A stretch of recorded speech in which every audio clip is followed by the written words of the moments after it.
Nag-courtesy call si Miss Universe 2018 Catriona Gray kay Vice President Leni Robredo sa kanyang tanggapan. May news to go si Nelson Canlas. Nelson? Kara, eksaktong alas 9 ng umaga dumating si Miss Universe 2018 Catriona Gray sa opisina ni Vice President Leni Robredo sa Quezon City. Sinundan ito ng isang simpleng welcome ceremony. Nagkaroon ng surprise musical presentation ng ilang kabataan mula sa Lipa City para kay Catriona.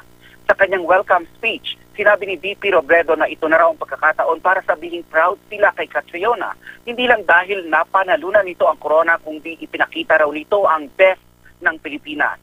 Nirigaluhan ng Office of the Vice President si Catriona ng isang malong na gawa ng mga taga-Marawi. Ipinakita rin ni VP Robredo sa Beauty Queen ang isang Catriona robot na gawa ng ilang talented na kabataan.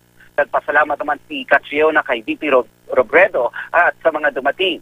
Sinabi ni Catriona na ginagamit niya raw ang kanyang pagiging beauty queen para maiangat ang kanyang advocacies at ipromote ang ating bansa. Pagkatapos naman ng short program ay nagkaroon ng closed-door meeting ang dalawa. Pagkatapos ng courtesy call ni Catriona kay VP Robredo ay bibisitahin din niya si Senate President Tito Soto at ang Department of Tourism ngayong araw. At yan muna ang latest. Balik sa iyo, Kara. Maraming salamat, Nelson Canlas.